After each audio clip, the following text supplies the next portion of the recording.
مانتا ہے. شیطان سے بڑا سبق حاصل کرنا چاہیے, اور خاص کر علماء کو سبق حاصل کرنا چاہیے, جو آج چند دن تبلیغ کرنے کے بعد اگر کوئی نہیں مانا یا کسی نے ہر دھرمی دکھا دی تو کہتے ہیں جاؤ جہنم میں, ہمیں کیا مطلب پڑا ہے. لیکن یہ جملہ نہیں بولنا چاہیے. اس لیے ہمیں حتی الامکان اپنی قوم کی اصلاح کی کوشش کرنا چاہیے, حتی الامکان اپنی قوم کی اصلاح کی کوشش کرنا چاہیے, اور یہ ہمیں شیطان سے سبق حاصل کرنا چاہیے. آپ شیطان کو دیکھیں, شیطان کیسا, بچہ جب پیٹ سے پیدا ہوتا ہے, ماں کے پیٹ سے جب جنم لیتا ہے نا, تب سے لے کر کے اور قبر کے اندر تک شیطان پیچھا کرتا ہے. شیطان تب تک پیچھا کرتا ہے. آپ ذرا غور کریں گے, جاکنی کے وقت میں شیطان, اسی لیے حکم ہے کہ اگر کسی کا جاکنی کا وقت ہو اس کے سامنے اس سے مت کہو کہ تو کلمہ پڑھ, بلکہ تم بابا سے بلند اس کے پاس میں کلمہ پڑھو, بابا سے بلند کلمہ شریف پڑھتے رہو, تاکہ مرنے والے کی زبان سے آخری وقت میں کلمہ ادا ہو جائے, اس کا خاتمہ بالخیر ہو جائے. کیونکہ اگر آپ نے اس سے کلمہ پڑھنے کے لیے کہا, ہو سکتا ہے کہ اس کی زبان سے انکار ہو گیا, کیونکہ شیطانی حملہ ہوتا ہے اس وقت, بہت شدید حملہ ہوتا ہے. اس لیے کبھی بھی مرنے والے کے قریب جا کے اس سے یہ مت کہنا تو کلمہ پڑھ, بلکہ خود پڑھنا اس کے پاس بابا سے بلند. اور آج کل تو حال یہ ہے کہ جب انتقال کا وقت ہوتا ہے تو عورتوں کی کھچر پچر وہ اپنی ربا ربی میں, اور ان کا تو حال مت پوچھو. ہمارے گھر کی عورتوں کا, ہماری ماں بہنوں کا حال تو یہ ہے کہ اگر وہ کسی کے انتقال میں بھی جاتی ہے نا, انتقال میں بھی جاتی ہے, تب بھی ان کو ایک دوسرے کے بندے ہی نظر آتے ہیں, سمجھے, انگوٹھی نظر آتی ہے. اچھا, ریاکاری عورتوں میں بڑی بھری ہوتی ہے, اللہ معاف کرے, میری بہنیں مجھے معاف کریں, اگر ہے تو اس کو نکال دیں. اس لیے میں کہہ رہا ہوں, ایک بڑا مشہور لطیفہ ہے, میں لطیفے کا قائل نہیں ہوں, لیکن سمجھانے کے لیے کبھی کبھی بول دیتا ہوں, کیونکہ میں لطیفے بازی نہیں کرتا. تقریر جو ہے میں الحمدللہ ہمیشہ اصلاح کے لیے کرتا ہوں, میں ہمیشہ اصلاح کے لیے کوشش کرتا ہوں تقریر کرنے کی. اب باقی اللہ کے اختیار میں ہے, سمجھے, میرا کام کوشش کرنا ہے, ہدایت دینا رب کا کام ہے. اب ذرا غور کیجئے گا, ایک عورت تھی, اس بیچاری غریب گھرانے سے تھی, اس نے جیسے تیسے ایک انگوٹھی بنوا لی, ایک انگوٹھی بنا لی اس نے جیسے تیسے. اب انگوٹھی بنانے کے بعد میں وہ نل پر, کیونکہ پہلے نل ایک ہی ہوتا تھا, گھروں میں نل کہاں ہوتے تھے, گورنمنٹ کی طرف سے نل لگا ہوا تھا, وہاں پانی بھرنے کے لیے گئی تو بڑا ہاتھ دکھائے, کسی نے پوچھا ہی نہیں کہ بہن کب انگوٹھی بنوا لی, اور بھی عورتیں تھیں, پوچھا ہی نہیں کسی نے کب بنوا لی. اب اس سے کچھ نہیں, جب پوچھا گیا تو اس کی تو ساری محنت میں پانی پھر گیا, توجہ ہے, ساری محنت میں پانی پھر گیا. اب وہ کیا کرے, اب اس کا چھپر تھا, اس نے آؤ کے نہ تاؤ کے چھپر میں آگ لگا دی, اس نے چھپر میں آگ. توجہ سے کمیٹی والوں تھوڑا سا یہ آپ اپنا کام بھی کرتے ہیں, مجھے دیکھیے میں نے کیا کہا, میں دیکھ کے تقریر کرتا ہوں. ایک بات یاد رکھو, میں ایک ایک کو دیکھ کے بولتا ہوں, میں انرجی صرف کر رہا ہوں, اور آپ کے لیے یہاں آیا ہوں, اور آپ سننے کے لیے آئے ہیں, تو ادب کے ساتھ سنیں, تھوڑا سا توجہ سے سنیں. اس نے کیا کام کیا, چھپر میں آگ لگا دی. آگ لگانے کے بعد میں ہم لوگ بجھانے کے لیے جب آگ آئے تو سب تو پانی ڈالیں, یہ ہاتھ اٹھا اٹھا کے ڈالو پانی, ڈالو پانی, ڈالو پانی, وہ ہاتھ آگے کر کر کے. ایک عورت آئی, اس نے پاس میں کے بولے بہن یہ انگوٹھی کب بنوا لی, تو کہہ رہی ہے اگر کمبخت اگر پہلے پوچھ لیتی تو چھپر میں آگے کیوں لگاتی. یہ حال ہے ہمارے گھر کی عورتوں کا. میں نے کچھ دن پہلے روڈ پر, ایک نینیتال روڈ ہی کا واقعہ ہے, 4 نمبر روڈ پر بریلی شہر میں نے ایک عورت کو دیکھا ٹیمپو سے باہر پڑی ہوئی تھی, اور دوسری عورت اس کو قبضے میں کی ہوئی تھی. میں نے بھی دیکھا پردے میں عورت ہے, میں نے پوچھا کیا معاملہ ہے, پتہ یہ لگا اس کا جھالا جو یہ پہنے تھی, کوئی موٹر سائیکل والا قریب سے آیا, ٹیمپو میں سامنے بیٹھی ہوئی تھی, اس نے مارا جھیٹا تو بندہ بھی گیا, جھالا بھی گیا اس کا, اور یہ روڈ پر آ کر کے بے ہوش پڑی ہوئی تھی. اب جو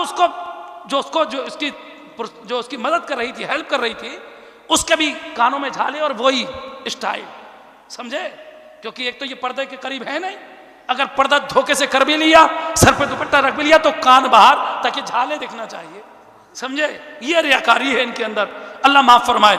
میں نے اس سے کہا, میں نے کہا خدا کے لیے مان جا, ایک کا تو کان پھٹا ہے, تو بھی پھٹوائے گی کان کیا. اب غور کیجئے گا, خدا کے لیے اپنے گھر کی عورتوں کو پردے میں بھی رکھو. میرا کہنے کا مطلب یہ ہے ریاکاری کے قریب مت جاؤ, اور ہمیشہ یاد رکھو پیر کامل کے ہاتھ میں ہاتھ دو. عورتیں بڑی بکر بکر کرتی ہیں, ان سے میں خاص گزارش کروں گا, میت میں جاؤ کلمہ پاک کا ورد کرو.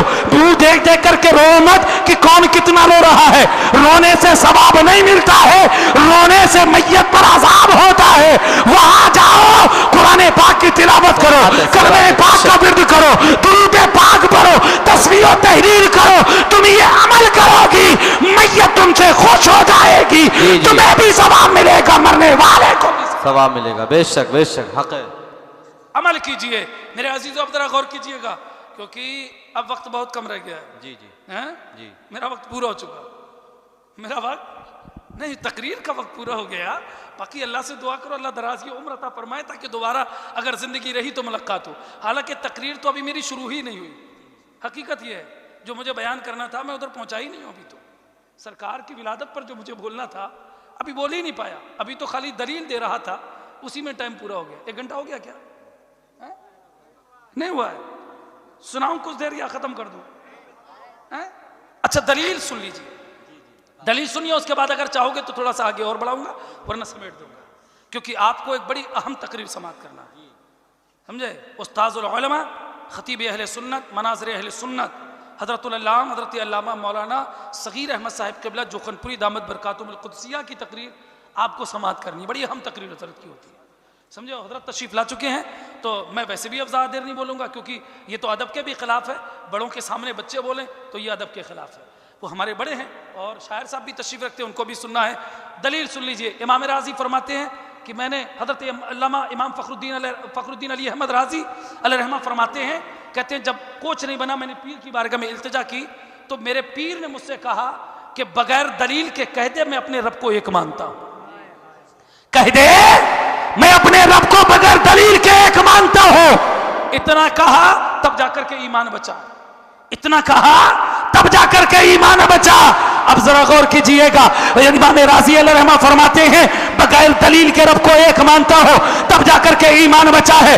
دلیل دیتے گئے وہ کاٹتا چلا گیا، ہو سکتا ہے شیطان سے تربیت یافتہ کوئی بدبخت، شیطان کی ذریت، شیطان کی پرورش پایا ہوا کوئی بدبخت آ کر کے تم اس کے سامنے دلیل دو، قرآن و حدیث کی دلائل پیش کرو، ہو سکتا ہے وہ شیطانی زبان میں کاٹتا چلا جائے، لیکن سنو تمہیں ایک بات یاد رکھنا اور اس غدار سے کہنا، او غدار سن لے تو نبی کے میلاد کی بات کرتا ہے، ہم اپنے نبی کا میلاد کرائیں گے کیونکہ نبی کا میلاد کے لیے کسی دلیل کی نہیں بلکہ عشق کی ضرورت ہوتی ہے۔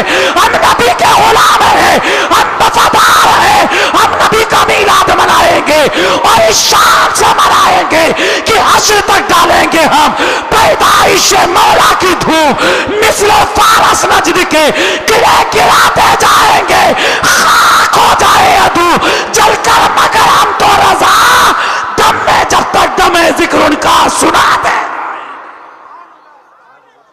دم میں جب تک دم ہے ذکر ان کا سناتے جائیں گے۔ نبی سے عشق کرو، نبی سے پیار کرو، سمجھے؟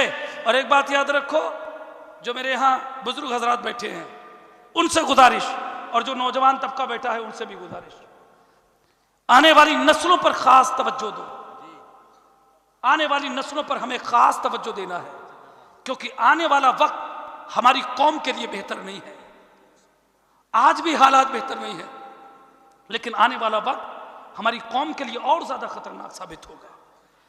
اپنی نسلوں کے اندر ایک بات یاد رکھو، یہ پلاننگ سے کام کیا گیا مسلمانوں کو کمزور کرنے کے لیے، کیونکہ سب جانتے ہیں جتنے بھی غیر مسلم ہیں وہ جانتے ہیں مسلمان کی طاقت ان کے نبی سے پیار ہے، ان کے نبی سے پیار ہے، اس وجہ سے مسلمان اپنے نبی سے پیار کرتا ہے، مرنے سے نہیں ڈرتا۔ اس کو معلوم ہے کہ میں اگر شہید بھی ہوا، میرا انتقال بھی ہوا تو اللہ نے موت کے پردے میں اپنے محبوب کا دیدار رکھا ہے۔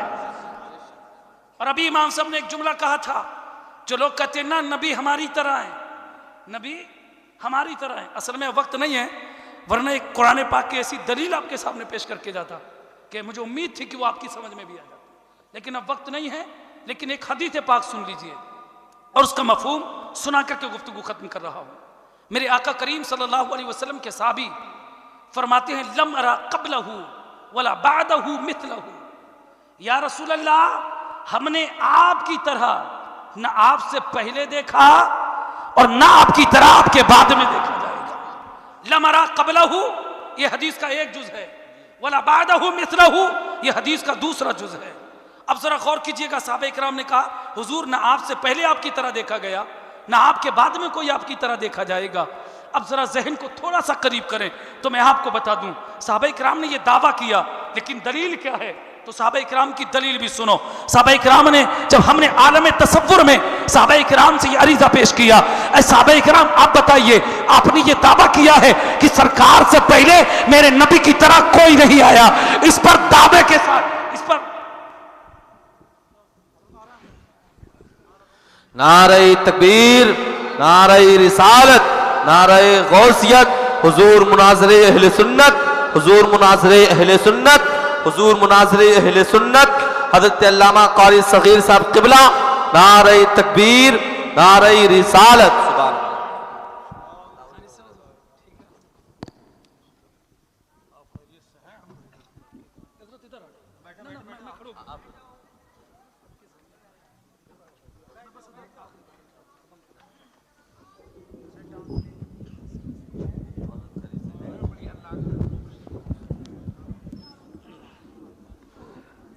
درشی پڑھیں. اللہم صلی علی سیدنا شفیعنا و مولانا و ملجانا محمد وارک وسلم.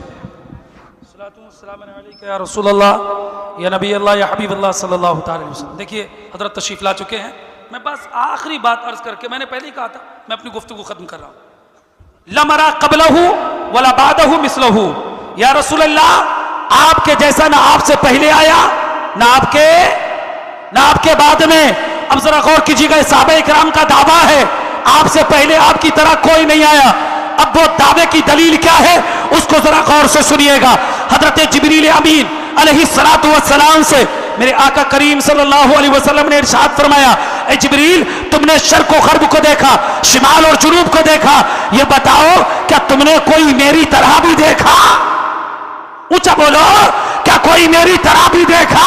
حضرت جبریل سے میرے آقا نے فرمایا, حضرت جبریل امین کہتے ہیں یا رسول اللہ میں نے مشرق کو بھی دیکھا, میں نے مغرب کو بھی دیکھا, میں نے شمال کو بھی دیکھا, میں نے جنوب کو بھی دیکھا. یا رسول اللہ میں نے آسمان کو بھی دیکھا, آسمان میں رہنے والے ملائکہ کو بھی دیکھا, جنت کو بھی دیکھا, حور و غلمات کو بھی دیکھا, میں نے سب کو دیکھا.